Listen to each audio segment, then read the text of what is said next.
Recording.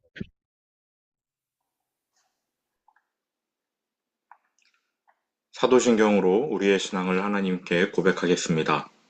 나는 전능하신 아버지 하나님, 천지의 창조주를 믿습니다.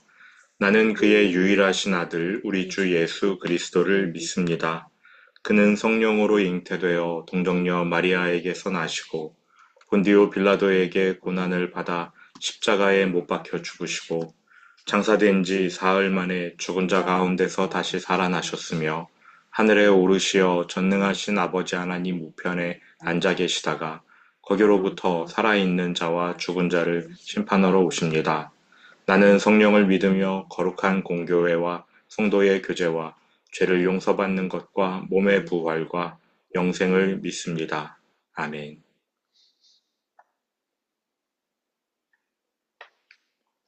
여호와는 나의 반석이시요 나의 요새시요 나를 건지시는 이시요 나의 하나님이시요 내가 그 안에 피할 나의 바위시요 나의 방패시요 나의 구원의 뿌리시요 나의 산성이시로다. 아멘. 거룩하신 아버지 하나님, 지난밤 우리에게 안식을 주시고 이 아침에 우리를 말씀 듣는 자리로 불러주셔서 감사합니다. 오늘 우리를 보호하시는 하나님을 믿으며 담대하게 승리하는 우리 모두가 되게 하여 주옵소서. 지금까지 에벤에셀의 하나님으로 함께 하셨습니다. 오늘도 앞으로도 우리의 믿음의 반석, 도와주시는 반석이 되어 주실 것을 온전히 믿는 거룩한 믿음을 우리에게 허락하여 주옵소서. 이제 말씀을 듣습니다. 바르게 깨닫는 은혜 허락하여 주실 줄 믿으며 예수님 이름으로 기도합니다. 아멘. 본문은 다니엘 11장 1절부터 9절입니다. 다니엘 11장 1절에서 9절 말씀을 함께 봉독하겠습니다. 내가 또 메대 사람 다리오 원년에 일어나 그를 도와서 그를 강하게 한 일이 있었느니라. 이제 내가 참된 것을 내게 보이리라. 보라, 바사에서 또 새 왕들이 일어날 것이요. 그 후에 넷째는 그들보다 심히 부요할 것이며 그가 그 부요함으로 강하여진 후에는 모든 사람을 충동하여 헬라 왕국을 칠 것이며 장차 한 능력 있는 왕이 일어나서 큰 권세로 다스리며 자기 마음대로 행하리라.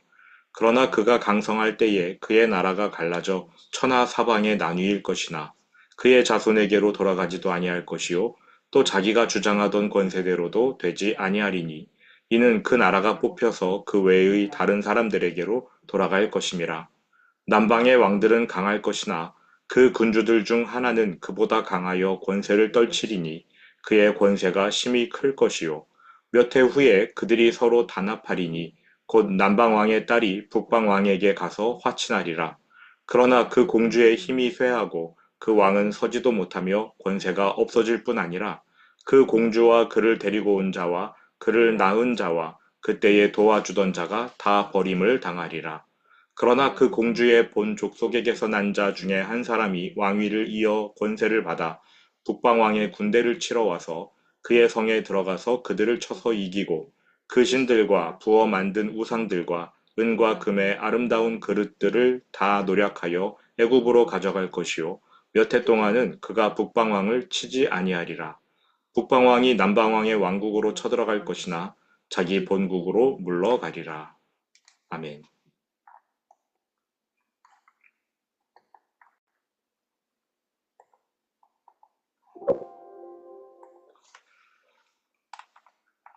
오늘 이제 다니엘서에서 가장 어려운 말씀을 나누게 될 겁니다. 11장에서 말씀하시는 분은 다니엘이 아니라 10장에 이어서 예수님이 말씀하고 계셔요. 시간적 배경은 고레스 3년입니다. BC 536년이 되겠지요. 1절입니다. 내가 또 메대 사람 다리오 원년에 일어나 그를 도와서 그를 강하게 한 일이 있었느니라. 메대 사람 다리오 키악사레스라는 이름이고요. 이 사람은 바벨론 도읍을 다스리게 되었는데 그 첫 해에 예수님이 그를 도와주셨다. 이렇게 말하고 있습니다. 어떤 일에 도움을 주셨는지는 모르겠습니다. 이제 다니엘에게 페르시아 제국에서 앞으로 펼쳐질 일, 그리고 페르시아가 망한 후 그리스 제국에서 일어날 일들을 말씀해 주시는데요. 우리가 지난 몇 주 동안 역사 공부를 하지 않았습니까? 다니엘 11장은 그 역사를 알지 못하면 수수께끼이고 역사를 알면 하나님을 더더욱 신뢰하게 도와주는 도우미입니다. 역사를 알아야 할 이유가 여기 있는 것이지요. 2절입니다. 이제 내가 참된 것을 내게 보이리라. 보라, 바사에서 또 새 왕들이 일어날 것이요. 그 후에 넷째는 그들보다 심히 부요할 것이며 그가 그 부요함으로 강하여진 후에는 모든 사람을 충동하여 헬라 왕국을 칠 것이며. 바사에서 새 왕들이 일어난대요. 페르시아. 페르시아의 첫 번째 왕은 고레스이고 지금 다니엘의 상황이 고레스 시대입니다. 고레스 이후에 세 명의 왕들이 차례로 일어나겠다고 말씀하고 계십니다. 고레스는 북방 정벌 중에 일찍 전사합니다. 그 빈자리를 아들 캄비세스가 채우는데요. 그는 아프리카 대륙으로 남방 정벌에 나섭니다. 동생 스메리디스라는 사람이 조력을 해줘서 고맙지만 얼마든지 왕의 자리를 노릴 것 같아서 불편해합니다. 결국 동생을 암살해버리지요. 하지만 얼마 안 있어서 이상한 소식이 페르시아 본국에서 들려옵니다. 동생이 왕이 되었다는 거예요. 깜짝 놀랍지요. 캄비세스는 이게 어떻게 된 일이냐? 내가 동생을 죽였는데 어떻게 동생이 본국에서 왕이 되느냐? 자초지종을 살피는데 확인한 결과 동생이 아니라 동생과 똑같이 생긴 가우마타라는 사람이 백성을 속이고 왕의 자리에 오른 것이었습니다. 역사에서는 이 사람을 가짜 스메리디스 이렇게 부릅니다. 화가 난 캄비세스는 남방 정벌이고 뭐고 필요 없다. 회군을 결정합니다. 그 가짜 왕을 죽이기 위해서지요. 하지만 실수로 자기 칼을 허벅지에 찌르는 바람에 과다출혈로 급사합니다. 이렇게 진짜 왕은 타국에서 죽었고 가짜 왕이 본국에서 실세를 행사하는 혼란기가 시작돼요. 이 모든 것을 수습한 사람이 나타났는데 그가 바로 페르시아의 성군 신하 출신의 히스타페스라는 사람입니다. 그의 존칭이 다리오예요. 1절의 메대 사람 다리오와는 다른 사람입니다. 이렇게 고레스 이후에 고레스, 캄비세스, 가짜 스메리디스, 다리오 세 왕이 차례로 일어난 거예요. 2절을 다시 보시지요. 이제 내가 참된 것을 내게 보이리라. 보라, 바사에서 또 새 왕들이 일어날 것이요. 고레스 이후에 일어난 세 명의 왕, 캄비세스, 가짜 스메리디스, 다리오. 2절 후반부입니다. 그 후에 넷째는 그들보다 심히 부요할 것이며. 넷째는요, 다리오의 아들 아하수에로입니다. 에스더 남편이지요. 그가 그 부요함으로 강하여진 후에는 모든 사람을 충동하여 헬라 왕국을 칠 것이며. 네, 지난번에 설명드렸듯이 헬라 왕국으로 쳐들어갑니다. 아하수에로 왕이요. 그런데 사실 헬라 왕국과 싸웠던 것은 다리오 왕이 첫 번째였습니다. 다리오 왕은 마라톤 전투에서 패배했고 이후 이집트 반란을 제압하려다가 죽지요. 다리오의 아들 아하수에로는 왕이 되자마자 이집트의 반란을 진압하고 거나하게 술잔치를 벌이고 그러다가 아버지의 유지를 받들어서 헬라 왕국, 그리스와 전쟁에 나섭니다. 유명한 영화 300이라는 영화가 이 아하수에로가 치른 전쟁을 보여주고 있어요. 스파르타와의 싸움에서 승리를 하지만 그건 차라리 패배하기보다 못한 승리였고요.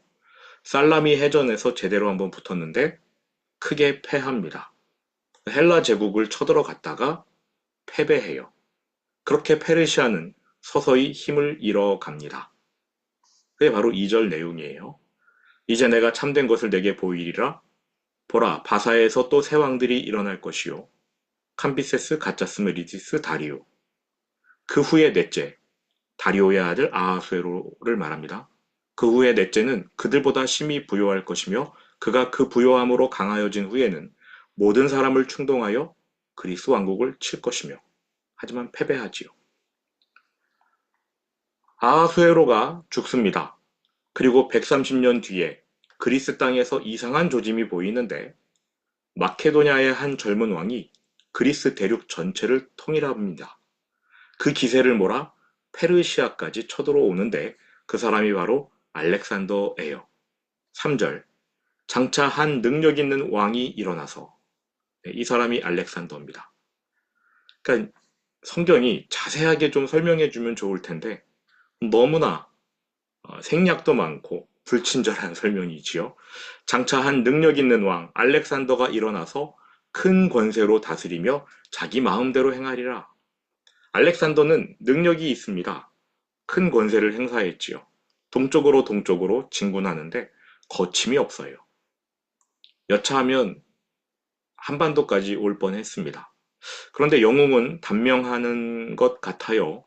정복 전쟁을 시작한 지 10년 만에 죽습니다. 저는 암살당했으리라 생각하는데 역사는 그가 열병에 걸렸다 혹은 술독에 취해서 죽었다 뭐 이렇게 말합니다. 어쨌든 알렉산더가 죽은 후에 헬라 제국은 사분됩니다. 4절. 그러나 그가 강성할 때에 그의 나라가 갈라져 천하사방에 나누일 것이나. 그리스 제국이 나뉘어 버리죠. 그의 자손에게로 돌아가지 아니할 것이요. 알렉산더에게 아들이 있긴 했지만 자신이 알렉산더의 진정한 후계자라고 주장하던 부하 카산더가 알렉산더의 아내와 아들을 죽입니다. 그때 알렉산더 아들의 나이가 14살밖에 안 됐어요. 그의 자손에게 돌아가지 아니할 것이요. 또 자기가 주장하던 권세대로 되지 아니하리니. 알렉산더가 후계자로 여겼던 사람은 사실 한 명도 없습니다. 알렉산더가 시름시름 앓을 때에 부하들이 와서 제발 후계자를 선정해달라고 애원했어요. 근데 알렉산더는 후계자를 지명하지 않은 채 죽었다고 합니다. 어쨌든 10년 동안 정복 전쟁하면서 온갖 영화를 누리다가 알렉산더는 갑자기 역사의 뒤안길로 사라져 버립니다. 이는 그 나라가 뽑혀서 그 외의 다른 사람들에게로 돌아갈 것임이라. 결국 알렉산더 휘하의 장군 4명, 카산더 리시마커스 톨레미 셀류커스에게 제국이 나뉘어집니다. 사절을 다시 읽어드리겠습니다. 그러나 그가 강성할 때에, 알렉산더가 강할 때에 그의 나라가 갈라져 천하사방에 나뉘일 것이나. 알렉산더가 죽고 4명의 장군에게 나뉘어집니다. 그의 자손에게로 돌아가지도 아니할 것이요. 알렉산더에게 아들이 있었으나 아들이 암살당하지요. 또 자기가 주장하던 권세대로 되지 아니하리니. 알렉산더는 후계자를 지명하지 않았습니다. 이는 그 나라가 뽑혀서 그 외의 다른 사람들에게로 돌아갈 것임이라. 알렉산더 밑에 있던 4사람의 장군에게로 제국이 쪼개집니다. 그런데 이 4사람이 다 중요한 것은 아니고요. 성경 전체의 흐름과 관련하여서는 톨레미와 셀류커스, 이 2사람이 중요합니다. 셀류커스와 톨레미와 셀류커스.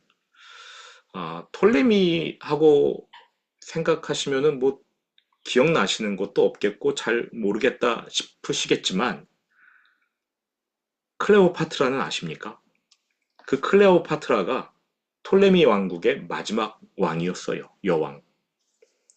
셀류커스 하면은 또 뭐 들어본 적이 없는데 싶으시겠지만 안디옥 교회는 아십니까? 안디옥? 우리가 사도행전에서 안디옥 들어보셨죠? 안디옥. 그 셀류커스 왕국에서 이제 태어난 아들 중에 이름이 안티오쿠스 이런 사람들이 있어요. 셀류커스 왕조의 수도가 안디옥입니다. 어쨌든 우리가 은연중에 알고 있다라는 것을 말씀드리는 거고요. 자, 이제 톨레미와 셀류커스 왕국. 톨레미는 이집트 지역을 차지했고요. 셀류커스는 페르시아 본토 땅, 광대한 땅을 차지합니다. 그래서 셀류커스는 이제 북방왕, 톨레미는 남방왕. 지도상으로 보면은 약간 대각선으로 이렇게 위치해 있는데 북쪽이 셀류커스 왕조, 남쪽이 톨레미 왕조 이렇게 됩니다. 자, 그런데요. 원래 셀류커스는 톨레미의 부하였습니다. 알렉산더의 부하, 톨레미의 부하였던 거지요. 그러다가 이 셀류커스가 힘을 키워서 톨레미로부터 독립합니다. 그러더니 과거 페르시아가 점령했던 지역을 차지해요. 그러니까 처음부터 셀류커스가 강했던 것은 아니고 톨레미로부터 힘을 키워서 독립하면서 점점 더 세력이 붙은 거지요. 5절입니다. 남방의 왕들은 강할 것이나, 아까 설명드렸듯이 남방 왕은 톨레미 왕조의 왕들을 말하는 거예요. 이집트지요. 톨레미는 알렉산더가 점령했던 땅 중에 가장 부유한 노른자, 애굽을 차지한 겁니다. 게다가 애굽은 단일 민족이어서 통치하기가 쉬워요. 옛날부터 부자 나라의 대표였고요. 그래서 헬라 제국이 사분되었을 때 톨레미가 거기를 차지하면서 톨레미가 가장 앞으로 치고 나갑니다. 통치하기도 좋고 부자였으니까. 그래서 초반에는 남방의 왕들이 강한 거지요. 그 군주들 중 하나는 그보다 강하여 권세를 떨치리니 그의 권세가 심히 클 것이요.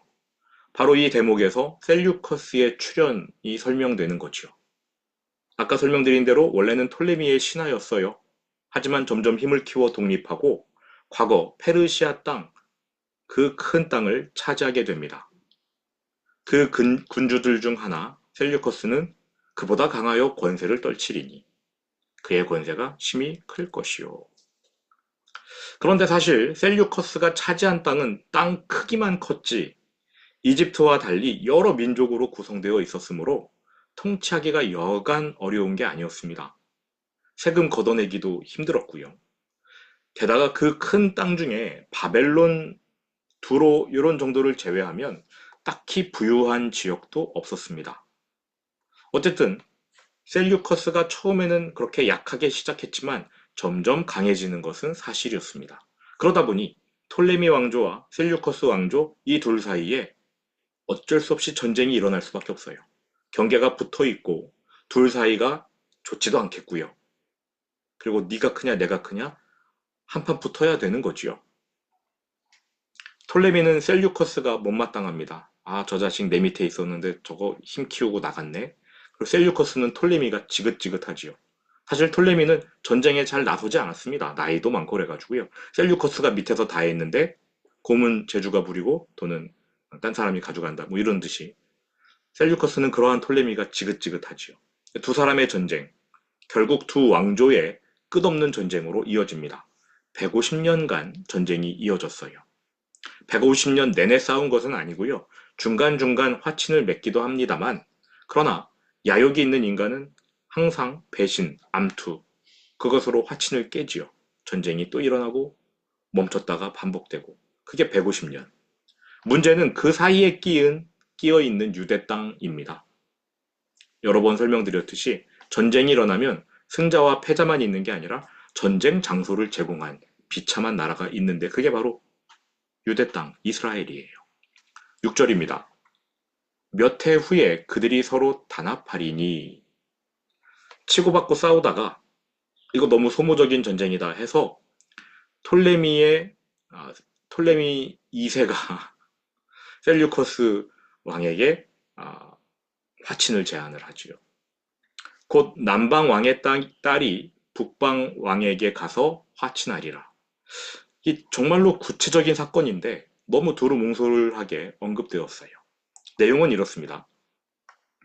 톨레미 1세의 아들 톨레미 2세, 이 사람은 성군입니다. 톨레미 2세는 이렇게 의미 없는 소모전 필요 없다, 멈추자 그러면서 셀류커스의 손자, 아들은 이제 죽고 없고 이제 셀류커스의 손자가 왕이 되어 있는 상태예요.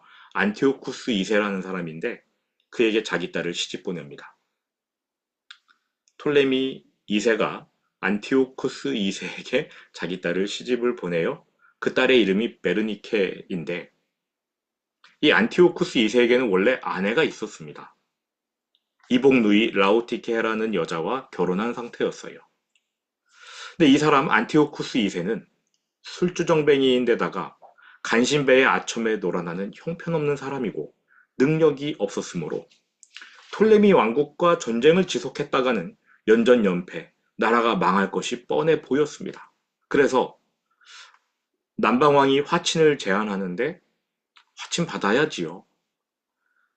본처를 버리고 톨레미의 공주 베르니케와 결혼합니다. 그렇게 두 왕국 사이에 평화가 성립이 되었어요. 문제는 이 쫓겨난 본처, 라오디케, 보통 독한 여자가 아니었다는 겁니다. 감히 나를 쫓아내? 앙심을 품어요. 이 앙심을 품은 여자는 참 무섭지요. 어떻게 해서 왕궁으로 다시 들어옵니다. 그러더니 천천히 남편의 음식에 독을 타요. 결국 남편이 죽습니다. 그리고 자기의 자리를 꿰찼던 톨레미의 공주 베르니케를 죽입니다. 둘 사이에서 태어난 아들이 왕위를 이어받을 것 같아서 그녀의 어린 아들도 함께 죽입니다. 왜 이렇게 했느냐? 자신의 아들을 왕위에 앉히기 위해서지요. 이렇게 평화를 위해 톨레미의 공주 베르니케가 셀류커스 왕조로 시집을 갔는데 남편이 독살되었어요. 공주 자신과 그 아들이 비운의 죽음을 맞습니다. 이 소식을 들은 아버지 톨레미 2세가 화가 잔뜩 났지요. 이거 전쟁하자는 거냐 하면서 준비를 하려는데 이 아버지도 그 해에 애굽 땅에서 노환으로 죽어요. 그러니 완전히 힘을 잃었지요. 이게 6절 후반부의 내용입니다. 그러나 그 공주의 힘이 쇠하고 베르니케 공주가 살해당한 사건, 그 왕은 서지도 못하며 권세가 없어질 뿐 아니라 남편 안티오쿠스가 본처에게 독살당한 사건, 그리고 베르니케의 아들이 살해당한 사건을 말하는 거고요. 그 공주와 그를 데리고 온 자와 그를 낳은 자, 베르니케의 아빠 톨레미 2세가 노환으로 죽은 사건, 그때에 도와주던 자가 다 버림을 당하리라. 베르니케를 지지하던 세력도 싹 다 제거됩니다. 이렇게 라오디케는 관련자들을 전부 독살하고 죽이고 숙청한 후에 자신의 아들을 왕위에 앉힙니다. 그리고 왕후로서 섭정하기 시작해요. 그때 왕위에 앉혀진 아들이 셀류커스 2세입니다. 그러니까 셀류커스 왕국의 왕들은요, 셀류커스 1세, 안티오쿠스 1세, 안티오쿠스 2세, 셀류커스 2세에서 셀류커스와 안티오쿠스라는 이름이 이렇게 바뀌어가면서 왕이 되고요. 톨레미 왕국은 톨레미 1세, 2세, 3세, 4세 쭉 나갑니다. 톨레미는 좀 쉬운데 이 셀류커스 얘네들은 다 따져봐야 되거든요. 자, 이제 상황이 이렇게 벌어졌으니까 톨레미 왕국에서 이 사건을 그냥 마냥 두고 볼 수 없지요. 너무나 치욕적이지 않습니까? 평하고 뭐고 없습니다. 또다시 전쟁입니다. 7절. 그러나 그 공주의 본족에게서 난 자 중에 한 사람이 왕위를 이어 권세를 받아 아버지 톨레미 2세의 아들 그리고 죽은 베르니케의 남동생이 왕이 되는 겁니다. 톨레미 3세. 한 해에 누나를 잃고 조카를 잃고 아버지까지 잃은 거지요. 톨레미 3세는 왕이 되자마자 내가 저 셀류커스 왕조 가만 안 두겠어 하고 싸움을 계획합니다. 복수전이지요. 그러나 그 공주 베르니케의 본족에게서 난 자 중에 한 사람 톨레미 3세가 왕위를 이어 권세를 받아 북방왕의 군대를 치러 와서 그의 성에 들어가서 그들을 쳐서 이기고 그 신들과 부어 만든 우상들과 은과 금의 아름다운 그릇들은 다 노략하여 애굽으로 가져갈 것이요 몇 해 동안은 그가 북방왕을 치지 아니하리라. 톨레미 3세가 이제 라오디케의 아들 셀류커스 2세를 상대로 크게 승리합니다. 그리고는 한동안 이제 국내 정치에 치중해요. 그래서 한동안은 전쟁이 없어요. 9절. 셀류커스 2세도 당할 수만은 없지요. 그래서 톨레미 왕조를 침략하여서 잃어버렸던 땅을 되찾습니다. 북방왕이 남방왕의 왕국으로 쳐들어갈 것이나 자기 본국으로 물러가리라. 자기 땅만 되찾는 데에서 멈추고 돌아간다. 이러한 뜻입니다. 톨레미 왕국의 흠집을 내지는 못해요. 자, 이러한 전쟁을 우리는 소모전이라고 하죠. 땅 빼앗았다가 도로 뺏기고 뺏긴 거 도로 찾고 이게 뭐 하는 짓입니까? 자, 이제 말씀을 마무리하겠습니다. 예수님께서 이처럼 너무나 자세하게 역사를 예언을 해두셨어요. 물론 수수께끼이기 때문에 풀어내는 게 중요하겠지만, 어쨌든 예수님이 역사를 자세하게 예언하셨습니다. 그리고 그 말씀 그대로 성취가 되었어요. 학자들 중에는 이거 너무 자세하게 기술되었다. 너무 자세하게 성취되었기에 오히려 신빙성이 적다라고까지 말합니다. 이건 예언이 아니라 후대의 사람들이 이미 일어난 일을 예언처럼 기록한 것이다. 이러면서 다니엘 11장을 후대의 저작이라고까지 폄훼합니다. 본인들이 믿지 못하겠어서 그런 말을 하는 것 같은데, 그러나 우리는 믿지요. 역사는 누가 주관하십니까? 예수님이 주관하셔요. 큰 계획, 작은 계획, 그 모두를 예수님이 이끌어 가십니다. 역사의 큰 물줄기를 예수님이 이처럼 다 아시고 이끌어 가십니다. 그 속에 들어있는 한 사람 한 사람의 역사, 그게 바로 우리의 삶 아닙니까? 그 우리의 삶 역시 예수님의 손 안에 들어있다는 것을 우리는 다니엘 11장을 통해서 넌지시 깨닫게 되는 거지요. 아, 하나님이 모든 것을 주관하시는구나. 그 주관하시는 모든 것 안에 나의 삶이 들어가 있다. 이게 우리가 받을 교훈입니다. 들은 말씀 마음에 새기면서 주기도문으로 오늘 예배를 마치겠습니다.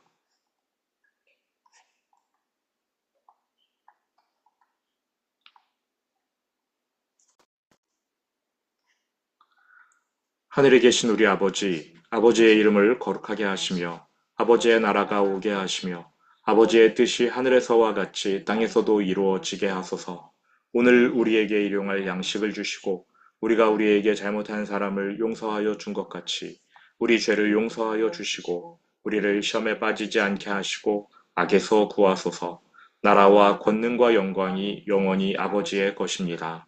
아멘.